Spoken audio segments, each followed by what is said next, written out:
결국은 그 중도라는 게 지금 우리 의원께님께서 생각하신 중도라는 게 선택의 합리성일 수 있겠네요. 네네, 그렇게 말씀드릴 수 네. 있습니다. 그렇다면 안철수 지금 전 대표가 말하는 이 극중주의와는 어떤 차이점이 있는 겁니까? 저는 사실은 그분이 극중주의 말씀을 하셨을 때 사실 이거 그냥 중도를 다른 의미로 말씀하신 거 아닌가 이렇게 생각이 들고요. 네. 그 중도 노선을 좀 더 뭐 극단적으로 간다 뭐 이런 뜻인 것 같습니다. 근데 중요한 것은 저는 아까도 말씀드렸지만 어떤 그 워딩 그 단어가 중요한 게 아니고요. 네. 구체적 내용, 실제적으로 우리 대한민국 사회에서 어떤 현안이 있을 때 이것을 어떻게 일관된 관점을 가지고 선명하게 계속 주장을 하느냐라는 문제라고 생각하고요. 네. 여기서 이제 제가 좀 비판하고 싶은 것은 극중주의 말씀하셨지만 그 구체적 내용이 좀 부족하다. 그리고 실질적으로 어떤 현안을 가지고 말씀을 하실 때 이것을 찬성한다는 것인지 반대한다는 것인지 모호하기 짝이 없는 경우가 많습니다. 네. 그런데 리더가 모호한 태도를 계속 보이게 되면 그 노선 자체도 함께 모호해집니다.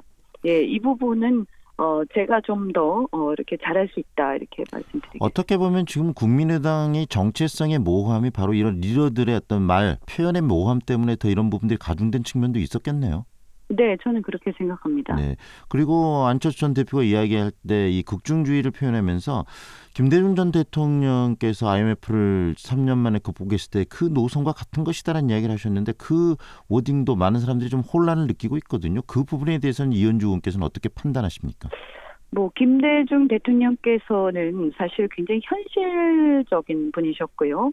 그리고 중도개혁, 실용주의 노선을 갖고 계셨습니다. 그래서 근본적으로는 그 우리가 내세우고 있는 제가 내세우고 있는 그 제3의 길하고 맥이 닿는다라고 보는데요. 다만 안 대표께서 말씀하신 IMF를 극복할 때 그것은 사실은 지금 와서 보면 그분이 이제 IMF 극복하는 과정에서 좀 그 당시에 이제 우리 대한민국 자체가 경험이 없고 굉장히 어려운 상황이다 보니까 사실은 경제 부분에서 좀 신자유주의적인 것에 치우친 경향이 있었거든요. 근데 이런 부분은 유일하게 좀 비판을 받는 부분인데 갑자기 그 예를 드셔서 조금 어떤 뜻인지 저도 조금 헷갈립니다. 어떻게 보면 그 당시 도입됐던 신자유주의적인 어떤 정책들이 지금 노동의 유연성 이런 부분들 때문에 노동 현장이 고통받는 어떤 또 시작점일 수도 있었던 거 아니겠습니까?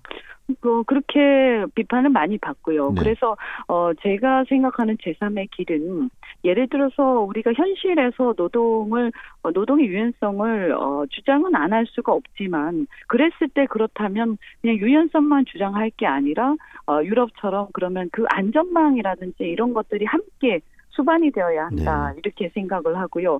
무엇이 가장 합리적 조합이냐라는 것은 좀 터놓고 우리가 사회적 대타협을 이룰 필요가 있다 이렇게 생각합니다. 일부에서는 안철수 전 대표가 되면은 이 바른정당과의 어떤 연합이 더 강화될 것이다. 또 일부에서는 정동영 청정배 의원이 대표가 되면은 더불어민주당과의 어떤 연대전선 또는 통합까지 갈 것이다. 이런 이야기도 나오고 있는데 그런 논의들에 대해서 그런 말들에 대해서는 어떤 생각이십니까? 저는 그런 걱정이 어쨌든 전혀 근거가 없는 것은 아니다라고 생각합니다.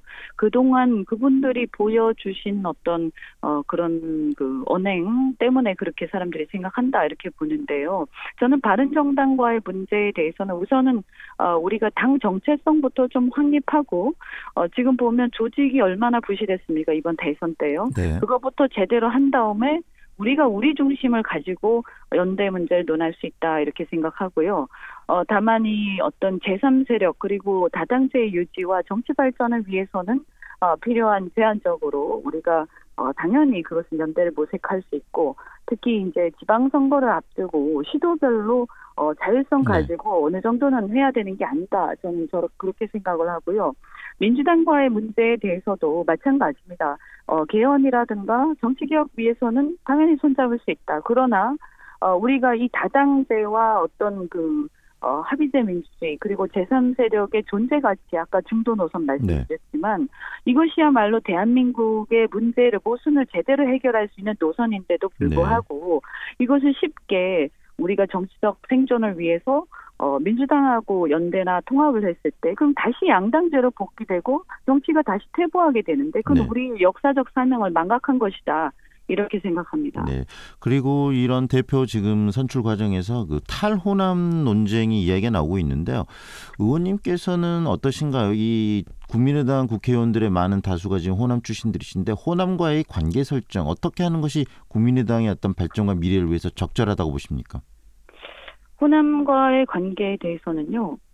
저는 좀 이런 논쟁 자체가 굉장히 안타깝습니다. 네. 우리가 당연히 호남에서 적극 아주 압도적 지지를 받고 신생 정당으로 발돋움했고요. 그리고 호남의 어떤 정신, 그러니까 이 어떤 소외된 계층을 돌보고자 하는 그런 어떤 반패권 정신에 굉장히 저희가 기반을 하고 있습니다. 그래서 이런 호남 정신에 기반한 것을 부인하거나 마치 이렇게 외면하는 듯한 그런 발언을 하는 것은 굉장히 아쉽다라고 생각이 들고요. 다만 그렇다고 해서 정동영 천정배 의원님처럼 호남에 자꾸 갇힐 것이냐, 그것이 호남인들이 원하는 것이냐, 저는 그것은 아니라고 생각합니다. 오히려 호남 정신을 기반으로 하되 전국 정당화해서 네. 우리가 수권을 할 수 있는 대한정당이 되었을 때 그것이 진짜 호남인들이 원하는 것이고 그 대한정당으로서 우리가 호남의 가치를 굉장히 이 전국적으로 전파하는 것, 이게 우리의 또 사명 중에 하나다. 그래서 그런 소모적 논쟁보다 네. 어떻게 호남 정신을 더 살리고 또 한편으로는 전국 정당화하면서 우리의 수권 능력을 살릴 것인가, 이걸 좀 고민했으면 좋겠고요. 네. 또 이제 그 정동영 천정배 의원님에 대해서도 더 말씀드리고 싶은 게 왜 이렇게 큰 정치 하시지 않고 뭐 때만 되면 호남으로 돌아가셔서 표 달라라고 하시는지, 이것은 후배된 입장에서 굉장히 안타깝게 생각합니다. 네. 오늘 말씀 잘 들었습니다. 감사합니다. 네, 고맙습니다. 지금까지 국민의당 이현주 의원과 이야기 나눴습니다.